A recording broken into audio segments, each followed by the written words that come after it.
Colleague ದಾಲ್ಲೇಕಿಂದ ನೇರ ಸಂಪರ್ಕದಲ್ಲಿ join ಆಗಿದ್ದಾರೆ ರಂಜಿತ್ ಶಿರ್ಯಾರ್. ಈಗಾಗಲೇ ನೀವು ಒಂದಿಷ್ಟು ಮಾಹಿತಿಗಳನ್ನ ಕೊಡ್ತಾ ಇದ್ರಿ, ಕ್ಷಣದ ಅಪ್ಡೇಟ್ಸ್ ಅಲ್ಲಿ ಏನ್ ಆಗ್ತಾ ಇತ್ತು ಅಂತ ತೋರಿಸ್ತಾ ಇದ್ದೀರಿ. ಜೊತೆಗೆ ಈಗ ನೀವು ತೋರಿಸ್ತಾ ಇರುವಂತಹ ಕಾರ್ಯಾಚರಣೆ ಇರ್ಬೋದು, ಮತ್ತೊಂದೆಲ್ಲ ನೋಡ್ತಾ ಇದ್ರಿ. ಎಲ್ಲೊಂದ್ ಕಡೆ ಯುದ್ಧ ಸಂಭವಿಸುತ್ತೆ ಅನ್ನುವಂಥದ್ದು ಕೂಡ ಗೊತ್ತಾಗ್ತಾ ಇರುವಂತದ್ದು. ಇನ್ ಕೇಸ್ ಸಂಭವಿಸಿದಂತಹ ಸಂದರ್ಭದಲ್ಲಿ ಯಾವ ರೀತಿಯಾಗಿ ಸಿದ್ಧತೆಗಳನ್ನ ಮಾಡ್ಕೊಂಡಿದೆ ಅಂತ ಈಗಾಗಲೇ ಒಂದಿಷ್ಟು ಜನ ಸೋಷಿಯಲ್ ಮೀಡಿಯಾದಲ್ಲಿ ಹೇಳ್ತಾರೆ, ಲೈವ್ ಅದು ಇದು ಮತ್ತೊಂದು ತೋರಿಸಬಾರ್ದು ಮತ್ತೊಂದು ಅಂತ. ನಾವು ಯಾವ ತೋರಿಸಬೇಕು ಯಾವ ತೋರಿಸಬಾರ್ದು ಅಂತ ಗೊತ್ತಿರುವಂತ ವಿಚಾರ. ಯಾಕಂತ ಹೇಳಿದ್ರೆ ಇವತ್ತು ತೋರಿಸಿಲ್ಲ ಅಂತ ಹೇಳಿದ್ರೆ ಕೆಲವೊಂದು ವಿಚಾರಗಳನ್ನ ಎಡಬಿಡಂಗಿ ರಾಜಕಾರಣಿಗಳಿದ್ದಾರೆ. ಈ ಹಿಂದೆ ಪುಲ್ವಾಮಾ ದಾಳಿ ಆದಂತ ಸಂದರ್ಭದಲ್ಲಿ ಪ್ರೂಫ್ ಕೇಳಿದ್ರಲ್ಲ, ಸರ್ಜಿಕಲ್ ಏರ್ ಸ್ಟ್ರೈಕ್ ಆದಂತ ಸಂದರ್ಭದಲ್ಲಿ. ಆಮೇಲೆ ನಮ್ಮ ಇಂಡಿಯನ್ ಆರ್ಮಿಯವರು ಸಿದ್ಧತೆಗಳನ್ನೇ ಮಾಡ್ಕೊಂಡಿಲ್ಲ ಅಂದ್ರೆ ಕಷ್ಟ. ಆ ವಿಚಾರಕ್ಕೆ ಸಂಬಂಧಪಟ್ಟಂತೆ ನೀವು ಕ್ಷಣದ ಅಪ್ಡೇಟ್ಸ್ ಅನ್ನ ಕೊಡ್ತಾ ಇದ್ರಿ. ಸದ್ಯಕ್ಕೆ ಏನಾಗ್ತಾ ಇದೆ ರಂಜಿತ್ ಶಿರ್ಯಾರ್?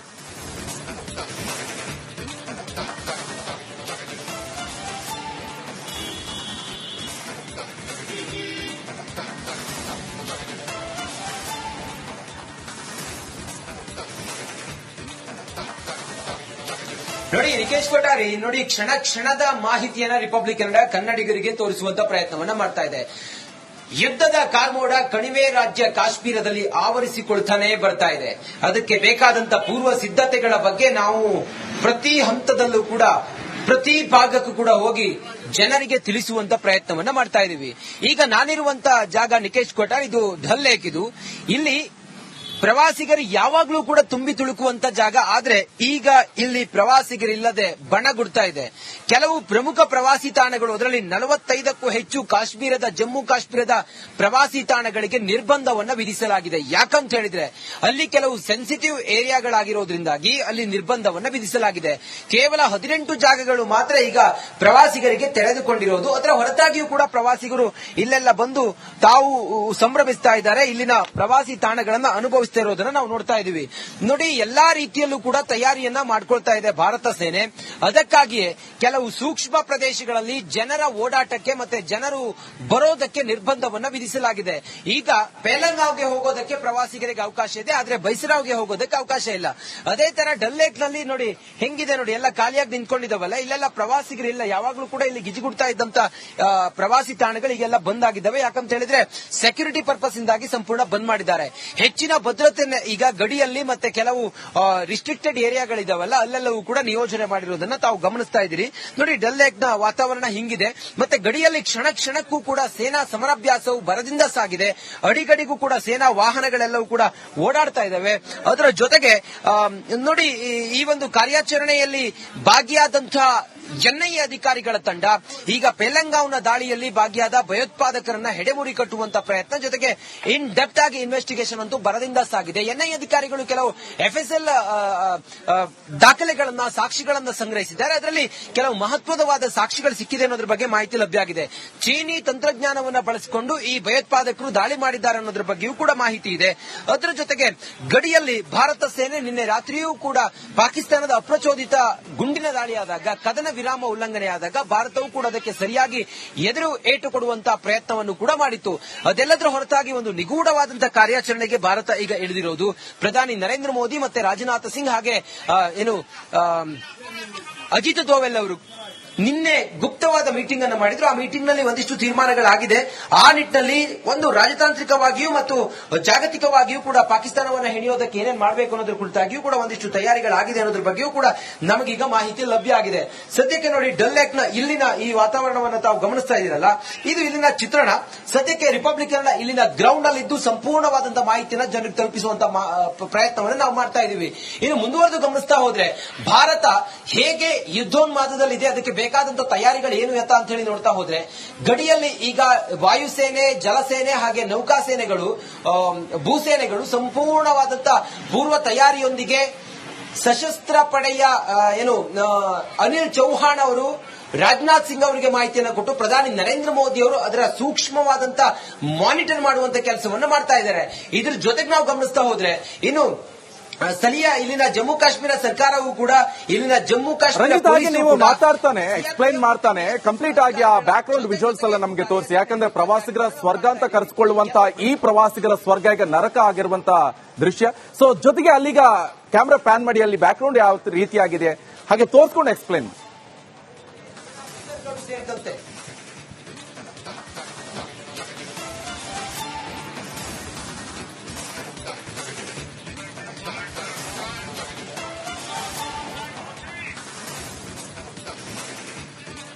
ಎಸ್ ಡೆಫಿನೆಟ್ಲಿ ನಿಕೇಶ್ ಕೊಠಾರಿ, ನಾನು ವಿಜಯ್ ಅಲೀಶ್ ಈ ವಿಜುವಲ್ ಅನ್ನ ತೋರಿಸ್ತಾ ಇದ್ದಾರೆ ನೋಡಿ, ಹೆಂಗಿದೆ ಇಲ್ಲಿ ಡಾಲ್ ಲೇಕ್ ಅಂತೇಳಿ. ಯಾವಾಗ್ಲೂ ಕೂಡ ಪ್ರವಾಸಿಗರಿಂದಲೇ ಗಿಜಿಗುಡುವಂತ ಈ ಡಾಲ್ ಲೇಕ್ ಇವತ್ತು ಯಾರೂ ಇಲ್ಲದೆ ಬಣಗುಡ್ತಾ ಇದೆ. ಇದಕ್ಕೆ ಕಾರಣ ಇಲ್ಲಿ ಭಯೋತ್ಪಾದಕ ಚಟುವಟಿಕೆ ಆದ ನಂತರ ಸಂಪೂರ್ಣವಾಗಿ ಇಲ್ಲೆಲ್ಲವೂ ಕೂಡ ನಿರ್ಬಂಧವನ್ನ ವಿಧಿಸಲಾಗಿದೆ. ಸುಮಾರು 45 ಪ್ರವಾಸಿ ತಾಣಗಳನ್ನ ಸಂಪೂರ್ಣ ಬಂದ್ ಮಾಡಿರೋದ್ರಿಂದಾಗಿ ಯಾವುದೇ ಪ್ರವಾಸಿಗರು ಅಲ್ಲಿಗೆ ಹೋಗೋದಕ್ಕೆ ಅವಕಾಶ ಇಲ್ಲ. ಅಲ್ಲಿ ನಾವು ಹೋದಾಗ ನಮ್ಗೆ ಕಾಣ ಸಿಗೋದು ಆರ್ಮಿ, ಜಮ್ಮು ಕಾಶ್ಮೀರ ಪೊಲೀಸರು ಬಿಟ್ರೆ ಬೇರೆ ಏನು ಕೂಡ ಇಲ್ಲ ನೋಡಿ. ಇದು ಯಾವಾಗ್ಲೂ ಕೂಡ ಇಲ್ಲಿ ಪ್ರವಾಸಿಗರು ಈ ಬೋಟ್ ಗಳ ಮೂಲಕ ಇಲ್ಲಿ ರೈಡ್ ಮಾಡ್ತಾ ಇದ್ರು. ಇಲ್ಲಿ ಕೆಲವು ಕೆಫೆಟೇರಿಯಾಗಳಿದಾವೆ, ಅದ್ರ ಜೊತೆಗೆ ಬೋಟ್ ನಲ್ಲೇ ಹೋಟೆಲ್ಗಳೆಲ್ಲವೂ ಕೂಡ ಇದಾವೆ. ಬಹಳ ಪೀಸ್ಫುಲ್ ಏರಿಯಾ ಇದು, ಗಿಜಿಗುಡುವಂತ ಏರಿಯಾ ಇದು. ಈ ಡಾಲ್ ಲೇಕ್ ಸುಮಾರು ದೂರದವರೆಗೂ ಕೂಡ ಹಿಂಗೆ ಆವರಿಸಿಕೊಂಡಿದೆ. ಫಿಶಿಂಗ್ ಕೂಡ ಇಲ್ಲ ಆಗುತ್ತೆ. ಆ ಕಡೆಯಲ್ಲಿ ನೋಡಬಹುದು ನೀವು ಪ್ರಕೃತಿಯ ಸುಂದರವಾದಂತ ಮಡ್ಲಿನಲ್ಲಿ ಹೇಗೆ ಮನಮೋಹಕವಾದಂತ ದೃಶ್ಯ ಹೇಗಿದೆ ಅನ್ನೋದನ್ನ ತಾವು ಗಮನಿಸ್ತಾ ಇದ್ದೀರಿ. ಇಲ್ಲಿರುವಂತಹ ಸಿಬ್ಬಂದಿ ಕೂಡ ಕೇವಲ ಇಲ್ಲಿ ಕೂತು ಇಲ್ಲಿದ್ದು ಸದ್ಯಕ್ಕೆ ಯಾವುದೇ ಪ್ರವಾಸಿಗರು ಇಲ್ಲದೆ ಇರೋದ್ರಿಂದಾಗಿ ಇಲ್ಲಿ ಸುಮ್ಮನೆ ಕೂತಿರೋದನ್ನ ತಾವು ನೋಡ್ತಾ ಇದ್ದೀರಿ. ಮುಂದುವರೆದು ಗಮನಿಸ್ತಾ ಹೋದ್ರೆ ಅಲ್ಲಿ ಕೂಡ ನೋಡಿ ಎಲ್ಲೆಲ್ಲವೂ ಕೂಡ ಬೋಟ್ಗಳು ಹಂಗೆ ಖಾಲಿ ನಿಂತ್ಕೊಂಡಿರೋದನ್ನ ತಾವು ನೋಡ್ತಾ ಇದ್ದೀರಿ. ನಿಕೇಶ್ ಕೊಠಾರಿ, ಡಾಲ್ ಲೇಕ್ ಆ ಕಡೆ ಒಂದು ರೆಸಾರ್ಟ್ ಕೂಡ ಇದೆ ನೋಡಿ, ಎಲ್ಲೆಲ್ಲವೂ ಕೂಡ ಖಾಲಿಯಾಗಿದೆ. ಪ್ರವಾಸಿಗರು ಕೆಲವು ಸೀಮಿತ ಜಾಗಗಳಿಗೆ ಮಾತ್ರ ಹೋಗಿ ಟೂರಿಸ್ಟ್ ಅಲ್ಲಿ ಹೋಗಿ ಎಂಜಾಯ್ ಮಾಡ್ತಾ ಇದ್ದಾರೆ. ಅದರ ಹೊರತಾಗಿ ಬೇರೆ ಏನು ಕೂಡ ಇಲ್ಲ. ಇಲ್ಲಿ ನೀರಿನಲ್ಲಿ ಆಟ ಆಡೋದಕ್ಕೆ ಮತ್ತೆ ನೀರಿನಲ್ಲಿ ಇಲ್ಲಿ ಎಂಜಾಯ್ ಮಾಡೋದಕ್ಕೂ ಕೂಡ ಕೆಲವು ಆಟೋಟಕ್ಕೆ ಕೂಡ ಅಲ್ಲೆಲ್ಲವೂ ಕೂಡ ಇದಾವೆ, ವ್ಯವಸ್ಥೆಗಳಿದಾವೆ. ಒಟ್ಟಾರೆ ನಾವು ಗಮನಿಸ್ತಾ ಹೋದ್ರೆ ಈ ಡಾಲ್ ಲೇಕ್ ನಲ್ಲಿ ಪೆಹಲ್ಗಾಂವ್ನ ಅಟ್ಯಾಕ್ ಆದ ನಂತರ ಇಲ್ಲಿ ಬರುವ ಯಾತ್ರಿಕರ ಸಂಖ್ಯೆ ಕಡಿಮೆ ಆಗಿದೆ. ಮತ್ತೆ ಬಹಳ ಸೂಕ್ಷ್ಮ ಪ್ರದೇಶ, ಶ್ರೀನಗರದ ಹೃದಯ ಭಾಗದಲ್ಲೇ ಇದಿರೋದ್ರಿಂದಾಗಿ ಜನರಿಗೆ ಇಲ್ಲಿ ಬರೋದಕ್ಕೆ ನಿಷಿದ್ಧ ನಿರ್ಬಂಧವನ್ನ ಹೇರಲಾಗಿದೆ. ಸದ್ಯಕ್ಕೆ ಅದೆಲ್ಲದರ ಹೊರತಾಗಿಯೂ ಕೂಡ ಕಾರ್ಯಾಚರಣೆ ಭರದಿಂದ ಸಾಗಿದೆ. ಸೇನಾ ಆಪರೇಷನ್ಗಳು ನಡೀತಾ ಇದೆ. ರಾಜತಾಂತ್ರಿಕವಾಗಿ ಭಾರತ ಪಾಕಿಸ್ತಾನದ ಮೇಲೆ ಒತ್ತಡ ಹಾಕುವಂತ ಕೆಲಸವನ್ನ ಮಾಡ್ತಾ ಇದೆ. ಮುಂದುವರೆದು ಪಾಕಿಸ್ತಾನವನ್ನ ಹೆಣೆಯೋದಕ್ಕೆ ಗಡಿಯಲ್ಲಿ ಭಯೋತ್ಪಾದಕರ ನೆಲೆಗಳನ್ನ ಧ್ವಂಸ ಮಾಡೋದಕ್ಕೂ ಕೂಡ ಕಾರ್ಯಾಚರಣೆ ಭರದಿಂದ ಸಾಗಿದೆ. Nikesh Kothari. Okay, thank you Ranjith Shiryar. Colleague Dal lake ಇಂದ ನೇರ ಸಂಪರ್ಕದಲ್ಲಿ ಜಾಯ್ನ್ ಆಗಿದ್ದಾರೆ ರಂಜಿತ್ ಶಿರ್ಯಾರ್. ರಂಜಿತ್ ಶಿರ್ಯಾರ್, ಈಗಾಗಲೇ ನೀವು ಒಂದಿಷ್ಟು ಮಾಹಿತಿಗಳನ್ನ ಕೊಡ್ತಾ ಇದ್ರಿ, ಕ್ಷಣದ ಅಪ್ಡೇಟ್ಸ್ ಅಲ್ಲಿ ಏನ್ ಆಗ್ತಾ ಇತ್ತು ಅಂತ ತೋರಿಸ್ತಾ ಇದ್ದೀರಿ. ಜೊತೆಗೆ ಈಗ ನೀವು ತೋರಿಸ್ತಾ ಇರುವಂತಹ ಕಾರ್ಯಾಚರಣೆ ಇರ್ಬೋದು, ಮತ್ತೊಂದೆಲ್ಲ ನೋಡ್ತಾ ಇದ್ರಿ, ಎಲ್ಲೊಂದ್ ಕಡೆ ಯುದ್ಧ ಸಂಭವಿಸುತ್ತೆ ಅನ್ನುವಂಥದ್ದು ಕೂಡ ಗೊತ್ತಾಗ್ತಾ ಇರುವಂತದ್ದು. ಇನ್ ಕೇಸ್ ಸಂಭವಿಸಿರುವಂತಹ ಸಂದರ್ಭದಲ್ಲಿ ಯಾವ ರೀತಿಯಾಗಿ ಸಿದ್ಧತೆಗಳನ್ನ ಮಾಡ್ಕೊಂಡಿದೆ ಅಂತ ಈಗಾಗಲೇ ಒಂದಿಷ್ಟು ಜನ ಸೋಷಿಯಲ್ ಮೀಡಿಯಾದಲ್ಲಿ ಹೇಳ್ತಾರೆ, ಲೈವ್ ಅದು ಇದು ಮತ್ತೊಂದು ತೋರಿಸಬಾರ್ದು ಮತ್ತೊಂದು ಅಂತ. ನಮ್ಗೆ ಯಾವ ತೋರಿಸಬೇಕು ಯಾವ ತೋರಿಸಬಾರ್ದು ಅಂತ ಗೊತ್ತಿರುವಂತ ವಿಚಾರ. ಯಾಕಂತ ಹೇಳಿದ್ರೆ ಇವತ್ತು ತೋರಿಸಿಲ್ಲ ಅಂತ ಹೇಳಿದ್ರೆ ಕೆಲವೊಂದು ವಿಚಾರಗಳನ್ನ ಎಡಬಿಡಂಗಿ ರಾಜಕಾರಣಿಗಳಿದ್ದಾರೆ. ಈ ಹಿಂದೆ ಪುಲ್ವಾಮಾ ದಾಳಿ ಆದಂತ ಸಂದರ್ಭದಲ್ಲಿ ಪ್ರೂಫ್ ಕೇಳಿದ್ರಲ್ಲ, ಸರ್ಜಿಕಲ್ ಏರ್ ಸ್ಟ್ರೈಕ್ ಆದಂತ ಸಂದರ್ಭದಲ್ಲಿ. ಆಮೇಲೆ ನಮ್ಮ ಇಂಡಿಯನ್ ಆರ್ಮಿ ಅವರು ಸಿದ್ಧತೆಗಳನ್ನೇ ಮಾಡ್ಕೊಂಡಿಲ್ಲ ಅಂದ್ರೆ ಕಷ್ಟ. ಆ ವಿಚಾರಕ್ಕೆ ಸಂಬಂಧಪಟ್ಟಂತೆ ನೀವು ಕ್ಷಣದ ಅಪ್ಡೇಟ್ಸ್ ಅನ್ನ ಕೊಡ್ತಾ ಇದ್ರಿ. ಸದ್ಯಕ್ಕೆ ಏನಾಗ್ತಾ ಇದೆ ರಂಜಿತ್ ಶಿರ್ಯಾರ್?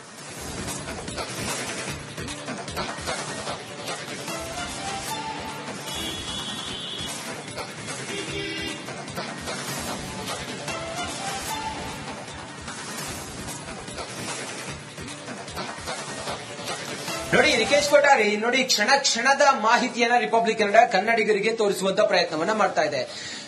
ಯುದ್ಧದ ಕಾರ್ಮೋಡ ಕಣಿವೆ ರಾಜ್ಯ ಕಾಶ್ಮೀರದಲ್ಲಿ ಆವರಿಸಿಕೊಳ್ತಾನೆ ಬರ್ತಾ ಇದೆ. ಅದಕ್ಕೆ ಬೇಕಾದಂತ ಪೂರ್ವ ಸಿದ್ಧತೆಗಳ ಬಗ್ಗೆ ನಾವು ಪ್ರತಿ ಹಂತದಲ್ಲೂ ಕೂಡ ಪ್ರತಿ ಭಾಗಕ್ಕೂ ಕೂಡ ಹೋಗಿ ಜನರಿಗೆ ತಿಳಿಸುವಂತ ಪ್ರಯತ್ನವನ್ನ ಮಾಡ್ತಾ ಇದೀವಿ. ಈಗ ನಾನಿರುವಂತ ಜಾಗ ನಿಕೇಶ್ ಕೊಠಾರಿ, ಇದು ಡಲ್ ಲೇಕ್. ಇದು ಇಲ್ಲಿ ಪ್ರವಾಸಿಗರು ಯಾವಾಗ್ಲೂ ಕೂಡ ತುಂಬಿ ತುಳುಕುವಂತ ಜಾಗ. ಆದ್ರೆ ಈಗ ಇಲ್ಲಿ ಪ್ರವಾಸಿಗರಿಲ್ಲದೆ ಬಣಗುಡ್ತಾ ಇದೆ. ಕೆಲವು ಪ್ರಮುಖ ಪ್ರವಾಸಿ ತಾಣಗಳು, ಅದರಲ್ಲಿ 45ಕ್ಕೂ ಹೆಚ್ಚು ಕಾಶ್ಮೀರದ ಜಮ್ಮು ಕಾಶ್ಮೀರದ ಪ್ರವಾಸಿ ತಾಣಗಳಿಗೆ ನಿರ್ಬಂಧವನ್ನ ವಿಧಿಸಲಾಗಿದೆ. ಯಾಕಂತ ಹೇಳಿದ್ರೆ ಅಲ್ಲಿ ಕೆಲವು ಸೆನ್ಸಿಟಿವ್ ಏರಿಯಾಗಳಾಗಿರೋದ್ರಿಂದಾಗಿ ಅಲ್ಲಿ ನಿರ್ಬಂಧವನ್ನ ವಿಧಿಸಲಾಗಿದೆ. ಕೇವಲ 18 ಜಾಗಗಳು ಮಾತ್ರ ಈಗ ಪ್ರವಾಸಿಗರಿಗೆ ತೆರೆದುಕೊಂಡಿರೋದು. ಅದರ ಹೊರತಾಗಿಯೂ ಕೂಡ ಪ್ರವಾಸಿಗರು ಇಲ್ಲೆಲ್ಲ ಬಂದು ತಾವು ಸಂಭ್ರಮಿಸ್ತಾ ಇದ್ದಾರೆ. ಇಲ್ಲಿನ ಪ್ರವಾಸಿ ತಾಣಗಳನ್ನ ಅನುಭವಿಸ್ತಾ ಇರೋದನ್ನ ನಾವು ನೋಡ್ತಾ ಇದೀವಿ. ನೋಡಿ, ಎಲ್ಲಾ ರೀತಿಯಲ್ಲೂ ಕೂಡ ತಯಾರಿಯನ್ನ ಮಾಡ್ಕೊಳ್ತಾ ಇದೆ ಭಾರತ ಸೇನೆ.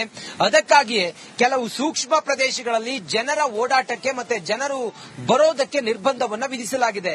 ಈಗ ಪೆಹಲ್ಗಾಂವ್ಗೆ ಹೋಗೋದಕ್ಕೆ ಪ್ರವಾಸಿಗರಿಗೆ ಅವಕಾಶ ಇದೆ, ಆದ್ರೆ ಬೈಸರಾವ್ಗೆ ಹೋಗೋದಕ್ಕೆ ಅವಕಾಶ ಇಲ್ಲ. ಅದೇ ತರ ಡಲ್ ಲೇಕ್ ನಲ್ಲಿ ನೋಡಿ ಹೆಂಗಿದೆ ನೋಡಿ, ಎಲ್ಲ ಖಾಲಿಯಾಗಿ ನಿಂತ್ಕೊಂಡಿದ್ದಾವಲ್ಲ, ಇಲ್ಲೆಲ್ಲ ಪ್ರವಾಸಿಗರಿಲ್ಲ. ಯಾವಾಗ್ಲೂ ಕೂಡ ಇಲ್ಲಿ ಗಿಜಿಗುಡ್ತಾ ಇದ್ದಂತ ಪ್ರವಾಸಿ ತಾಣಗಳು ಈಗೆಲ್ಲ ಬಂದ್ ಆಗಿದ್ದಾವೆ. ಯಾಕಂತ ಹೇಳಿದ್ರೆ ಸೆಕ್ಯೂರಿಟಿ ಪರ್ಪಸ್ ಇಂದಾಗಿ ಸಂಪೂರ್ಣ ಬಂದ್ ಮಾಡಿದ್ದಾರೆ. ಹೆಚ್ಚಿನ ಭದ್ರತೆ ಭದ್ರತೆ ಈಗ ಗಡಿಯಲ್ಲಿ ಮತ್ತೆ ಕೆಲವು ರಿಸ್ಟ್ರಿಕ್ಟೆಡ್ ಏರಿಯಾಗಳಿದಾವಲ್ಲ ಅಲ್ಲೆಲ್ಲವೂ ಕೂಡ ನಿಯೋಜನೆ ಮಾಡಿರೋದನ್ನ ತಾವು ಗಮನಿಸ್ತಾ ಇದ್ದೀರಿ. ನೋಡಿ ಡಲ್ ಲೇಕ್ ನ ವಾತಾವರಣ ಹಿಂಗಿದೆ. ಮತ್ತೆ ಗಡಿಯಲ್ಲಿ ಕ್ಷಣ ಕ್ಷಣಕ್ಕೂ ಕೂಡ ಸೇನಾ ಸಮರಾಭ್ಯಾಸವು ಭರದಿಂದ ಸಾಗಿದೆ. ಅಡಿಗಡಿಗೂ ಕೂಡ ಸೇನಾ ವಾಹನಗಳೆಲ್ಲವೂ ಕೂಡ ಓಡಾಡ್ತಾ ಇದಾವೆ. ಅದರ ಜೊತೆಗೆ ನೋಡಿ ಈ ಒಂದು ಕಾರ್ಯಾಚರಣೆಯಲ್ಲಿ ಭಾಗಿಯಾದಂತಹ ಎನ್ಐಎ ಅಧಿಕಾರಿಗಳ ತಂಡ ಈಗ ಪೆಲಂಗಾವ್ನ ದಾಳಿಯಲ್ಲಿ ಭಾಗಿಯಾದ ಭಯೋತ್ಪಾದಕರನ್ನ ಹೆಡೆಮುರಿ ಕಟ್ಟುವಂತ ಪ್ರಯತ್ನ, ಜೊತೆಗೆ ಇನ್ ಡೆಪ್ತ್ ಆಗಿ ಇನ್ವೆಸ್ಟಿಗೇಷನ್ ಅಂತೂ ಭರದಿಂದ ಸಾಗಿದೆ. ಎನ್ಐಎ ಅಧಿಕಾರಿಗಳು ಕೆಲವು ಎಫ್ಎಸ್ಎಲ್ ದಾಖಲೆಗಳನ್ನ ಸಾಕ್ಷಿಗಳನ್ನ ಸಂಗ್ರಹಿಸಿದ್ದಾರೆ. ಅದರಲ್ಲಿ ಕೆಲವು ಮಹತ್ವದವಾದ ಸಾಕ್ಷಿಗಳು ಸಿಕ್ಕಿದೆ ಅನ್ನೋದ್ರ ಬಗ್ಗೆ ಮಾಹಿತಿ ಲಭ್ಯ ಆಗಿದೆ. ಚೀನಿ ತಂತ್ರಜ್ಞಾನವನ್ನ ಬಳಸಿಕೊಂಡು ಈ ಭಯೋತ್ಪಾದಕರು ದಾಳಿ ಮಾಡಿದ್ದಾರೆ ಅನ್ನೋದ್ರ ಬಗ್ಗೆಯೂ ಕೂಡ ಮಾಹಿತಿ ಇದೆ. ಅದರ ಜೊತೆಗೆ ಗಡಿಯಲ್ಲಿ ಭಾರತ ಸೇನೆ ನಿನ್ನೆ ರಾತ್ರಿಯೂ ಕೂಡ ಪಾಕಿಸ್ತಾನದ ಅಪ್ರಚೋದಿತ ಗುಂಡಿನ ದಾಳಿಯಾದಾಗ, ಕದನ ವಿರಾಮ ಉಲ್ಲಂಘನೆಯಾದಾಗ ಭಾರತವು ಕೂಡ ಅದಕ್ಕೆ ಸರಿಯಾಗಿ ಎದುರು ಏಟು ಕೊಡುವಂತಹ ಪ್ರಯತ್ನವನ್ನು ಕೂಡ ಮಾಡಿತ್ತು. ಅದೆಲ್ಲದರ ಹೊರತಾಗಿ ಒಂದು ನಿಗೂಢವಾದಂತಹ ಕಾರ್ಯಾಚರಣೆಗೆ ಭಾರತ ಈಗ ಇಳಿದಿರೋದು. ಪ್ರಧಾನಿ ನರೇಂದ್ರ ಮೋದಿ ಮತ್ತೆ ರಾಜನಾಥ್ ಸಿಂಗ್ ಹಾಗೆ ಅಜಿತ್ ದೋವೆಲ್ ಅವರು ನಿನ್ನೆ ಗುಪ್ತವಾದ ಮೀಟಿಂಗ್ ಅನ್ನು ಮಾಡಿದ್ರು. ಆ ಮೀಟಿಂಗ್ ನಲ್ಲಿ ಒಂದಿಷ್ಟು ತೀರ್ಮಾನಗಳಾಗಿದೆ. ಆ ನಿಟ್ಟಿನಲ್ಲಿ ಒಂದು ರಾಜತಾಂತ್ರಿಕವಾಗಿಯೂ ಮತ್ತು ಜಾಗತಿಕವಾಗಿಯೂ ಕೂಡ ಪಾಕಿಸ್ತಾನವನ್ನು ಹೆಣಿಯೋದಕ್ಕೆ ಏನೇನು ಮಾಡಬೇಕು ಅನ್ನೋದ್ರ ಕುರಿತಾಗಿಯೂ ಕೂಡ ಒಂದಿಷ್ಟು ತಯಾರಿಗಳಾಗಿದೆ ಅನ್ನೋದ್ರ ಬಗ್ಗೆಯೂ ಕೂಡ ನಮಗೀಗ ಮಾಹಿತಿ ಲಭ್ಯ ಆಗಿದೆ. ಸದ್ಯಕ್ಕೆ ನೋಡಿ ಡಲ್ ಲೇಕ್ ನ ಇಲ್ಲಿನ ಈ ವಾತಾವರಣವನ್ನು ತಾವು ಗಮನಿಸ್ತಾ ಇದ್ದೀರಲ್ಲ, ಇದು ಇಲ್ಲಿನ ಚಿತ್ರಣ.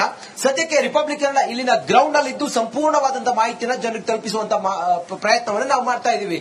ಇನ್ನು ಮುಂದುವರೆದು ಗಮನಿಸ್ತಾ ಹೋದ್ರೆ ಭಾರತ ಹೇಗೆ ಯುದ್ಧೋನ್ಮಾದದಲ್ಲಿದೆ, ಅದಕ್ಕೆ ಬೇಕಾದಂತಹ ತಯಾರಿಗಳು ಏನು ಎತ್ತ ಅಂತ ಹೇಳಿ ನೋಡ್ತಾ ಹೋದ್ರೆ ಗಡಿಯಲ್ಲಿ ಈಗ ವಾಯುಸೇನೆ, ಜಲಸೇನೆ ಹಾಗೆ ನೌಕಾಸೇನೆಗಳು, ಭೂಸೇನೆಗಳು ಸಂಪೂರ್ಣವಾದಂತಹ ಪೂರ್ವ ತಯಾರಿಯೊಂದಿಗೆ ಸಶಸ್ತ್ರ ಪಡೆಯ ಅನಿಲ್ ಚೌಹಾಣ್ ಅವರು ರಾಜನಾಥ್ ಸಿಂಗ್ ಅವರಿಗೆ ಮಾಹಿತಿಯನ್ನು ಕೊಟ್ಟು ಪ್ರಧಾನಿ ನರೇಂದ್ರ ಮೋದಿ ಅವರು ಅದರ ಸೂಕ್ಷ್ಮವಾದಂತ ಮಾನಿಟರ್ ಮಾಡುವಂತ ಕೆಲಸವನ್ನು ಮಾಡ್ತಾ ಇದ್ದಾರೆ.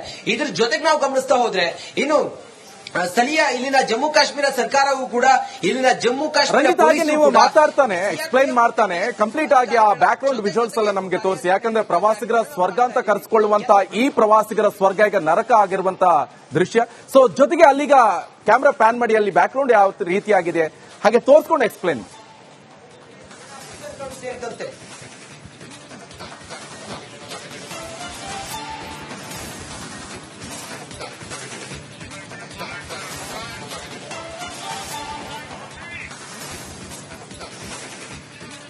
ಎಸ್ ಡೆಫಿನೆಟ್ಲಿ ನಿಕೇಶ್ ಕೊಠಾರಿ, ನಾನು ವಿಜಯ್ ಅಲೀಶ್ ಈ ವಿಜುವಲ್ ಅನ್ನ ತೋರಿಸ್ತಾ ಇದ್ದಾರೆ ನೋಡಿ. ಹೆಂಗಿದೆ ಇಲ್ಲಿ ಡಲ್ ಲೇಕ್ ಅಂತ ಹೇಳಿ ಯಾವಾಗಲೂ ಕೂಡ ಪ್ರವಾಸಿಗರಿಂದಲೇ ಗಿಜಿಗುಡುವಂತ ಈ ಡಲ್ ಲೇಕ್ ಇವತ್ತು ಯಾರೂ ಇಲ್ಲದೆ ಬಣಗುಡ್ತಾ ಇದೆ. ಇದಕ್ಕೆ ಕಾರಣ ಇಲ್ಲಿ ಭಯೋತ್ಪಾದಕ ಚಟುವಟಿಕೆ ಆದ ನಂತರ ಸಂಪೂರ್ಣವಾಗಿ ಇಲ್ಲೆಲ್ಲವೂ ಕೂಡ ನಿರ್ಬಂಧವನ್ನ ವಿಧಿಸಲಾಗಿದೆ. ಸುಮಾರು 45 ಪ್ರವಾಸಿ ತಾಣಗಳನ್ನ ಸಂಪೂರ್ಣ ಬಂದ್ ಮಾಡಿರೋದ್ರಿಂದಾಗಿ ಯಾವುದೇ ಪ್ರವಾಸಿಗರು ಅಲ್ಲಿಗೆ ಹೋಗೋದಕ್ಕೆ ಅವಕಾಶ ಇಲ್ಲ. ಅಲ್ಲಿ ನಾವು ಹೋದಾಗ ನಮ್ಗೆ ಕಾಣ ಸಿಗೋದು ಆರ್ಮಿ, ಜಮ್ಮು ಕಾಶ್ಮೀರ ಪೊಲೀಸರು ಬಿಟ್ರೆ ಬೇರೆ ಏನು ಕೂಡ ಇಲ್ಲ. ನೋಡಿ, ಇದು ಯಾವಾಗ್ಲೂ ಕೂಡ ಇಲ್ಲಿ ಪ್ರವಾಸಿಗರು ಈ ಬೋಟ್ಗಳ ಮೂಲಕ ಇಲ್ಲಿ ರೈಡ್ ಮಾಡ್ತಾ ಇದ್ರು. ಇಲ್ಲಿ ಕೆಲವು ಕೆಫೆಟೇರಿಯಾಗಳಿದಾವೆ, ಅದ್ರ ಜೊತೆಗೆ ಬೋಟ್ ನಲ್ಲೇ ಹೋಟೆಲ್ಗಳೆಲ್ಲವೂ ಕೂಡ ಇದಾವೆ. ಬಹಳ ಪೀಸ್ಫುಲ್ ಏರಿಯಾ ಇದು, ಗಿಜಿಗುಡುವಂತ ಏರಿಯಾ ಇದು. ಈ ಡಲ್ ಲೇಕ್ ಸುಮಾರು ದೂರದವರೆಗೂ ಕೂಡ ಹಿಂಗೆ ಆವರಿಸಿಕೊಂಡಿದೆ. ಫಿಶಿಂಗ್ ಕೂಡ ಇಲ್ಲ ಆಗುತ್ತೆ. ಆ ಕಡೆಯಲ್ಲಿ ನೋಡಬಹುದು ನೀವು ಪ್ರಕೃತಿಯ ಸುಂದರವಾದಂತ ಮಡಿಲಿನಲ್ಲಿ ಹೇಗೆ ಮನಮೋಹಕವಾದಂತ ದೃಶ್ಯ ಹೇಗಿದೆ ಅನ್ನೋದನ್ನ ತಾವು ಗಮನಿಸ್ತಾ ಇದ್ದೀರಿ. ಇಲ್ಲಿರುವಂತಹ ಸಿಬ್ಬಂದಿ ಕೂಡ ಕೇವಲ ಇಲ್ಲಿ ಕೂತು ಇಲ್ಲಿದ್ದು ಸದ್ಯಕ್ಕೆ ಯಾವುದೇ ಪ್ರವಾಸಿಗರು ಇಲ್ಲದೆ ಇರೋದ್ರಿಂದಾಗಿ ಇಲ್ಲಿ ಸುಮ್ಮನೆ ಕೂತಿರೋದನ್ನ ತಾವು ನೋಡ್ತಾ ಇದ್ದೀರಿ. ಮುಂದುವರೆದು ಗಮನಿಸ್ತಾ ಹೋದ್ರೆ ಅಲ್ಲಿ ಕೂಡ ನೋಡಿ ಅಲ್ಲೆಲ್ಲವೂ ಕೂಡ ಬೋಟ್ಗಳು ಹಂಗೆ ಖಾಲಿ ನಿಂತ್ಕೊಂಡಿರೋದನ್ನ ತಾವು ನೋಡ್ತಾ ಇದ್ದೀರಿ. ನಿಕೇಶ್ ಕೊಠಾರಿ, ಡಲ್ ಲೇಕ್ ಆ ಕಡೆ ಒಂದು ರೆಸಾರ್ಟ್ ಕೂಡ ಇದೆ ನೋಡಿ, ಅಲ್ಲೆಲ್ಲವೂ ಕೂಡ ಖಾಲಿಯಾಗಿದೆ. ಪ್ರವಾಸಿಗರು ಕೆಲವು ಸೀಮಿತ ಜಾಗಗಳಿಗೆ ಮಾತ್ರ ಹೋಗಿ ಟೂರಿಸ್ಟ್ ಅಲ್ಲಿ ಹೋಗಿ ಎಂಜಾಯ್ ಮಾಡ್ತಾ ಇದ್ದಾರೆ. ಅದರ ಹೊರತಾಗಿ ಬೇರೆ ಏನು ಕೂಡ ಇಲ್ಲ. ಇಲ್ಲಿ ನೀರಿನಲ್ಲಿ ಆಟ ಆಡೋದಕ್ಕೆ ಮತ್ತೆ ನೀರಿನಲ್ಲಿ ಇಲ್ಲಿ ಎಂಜಾಯ್ ಮಾಡೋದಕ್ಕೂ ಕೂಡ ಕೆಲವು ಆಟೋಟಕ್ಕೆ ಕೂಡ ಅಲ್ಲೆಲ್ಲವೂ ಕೂಡ ಇದಾವೆ, ವ್ಯವಸ್ಥೆಗಳಿದಾವೆ. ಒಟ್ಟಾರೆ ನಾವು ಗಮನಿಸ್ತಾ ಹೋದ್ರೆ ಈ ಡಲ್ ಲೇಕ್ ನಲ್ಲಿ ಪೆಲಂಗಾವ್ನ ಅಟ್ಯಾಕ್ ಆದ ನಂತರ ಇಲ್ಲಿ ಬರುವ ಯಾತ್ರಿಕರ ಸಂಖ್ಯೆ ಕಡಿಮೆ ಆಗಿದೆ. ಮತ್ತೆ ಬಹಳ ಸೂಕ್ಷ್ಮ ಪ್ರದೇಶ, ಶ್ರೀನಗರದ ಹೃದಯ ಭಾಗದಲ್ಲೇ ಇದಿರೋದ್ರಿಂದಾಗಿ ಜನರಿಗೆ ಇಲ್ಲಿ ಬರೋದಕ್ಕೆ ನಿಷಿದ್ಧ ನಿರ್ಬಂಧವನ್ನ ಹೇರಲಾಗಿದೆ. ಸದ್ಯಕ್ಕೆ ಅದೆಲ್ಲದರ ಹೊರತಾಗಿಯೂ ಕೂಡ ಕಾರ್ಯಾಚರಣೆ ಭರದಿಂದ ಸಾಗಿದೆ. ಸೇನಾ ಆಪರೇಷನ್ಗಳು ನಡೀತಾ ಇದೆ. ರಾಜತಾಂತ್ರಿಕವಾಗಿ ಭಾರತ ಪಾಕಿಸ್ತಾನದ ಮೇಲೆ ಒತ್ತಡ ಹಾಕುವಂತ ಕೆಲಸವನ್ನ ಮಾಡ್ತಾ ಇದೆ. ಮುಂದುವರೆದು ಪಾಕಿಸ್ತಾನವನ್ನ ಹೆಣಿಯೋದಕ್ಕೆ ಗಡಿಯಲ್ಲಿ ಭಯೋತ್ಪಾದಕರ ನೆಲೆಗಳನ್ನ ಧ್ವಂಸ ಮಾಡೋದಕ್ಕೂ ಕೂಡ ಕಾರ್ಯಾಚರಣೆ ಭರದಿಂದ ಸಾಗಿದೆ. Nikesh Kothari. Okay, thank you Ranjith ಶಿರ್ಯಾರ್.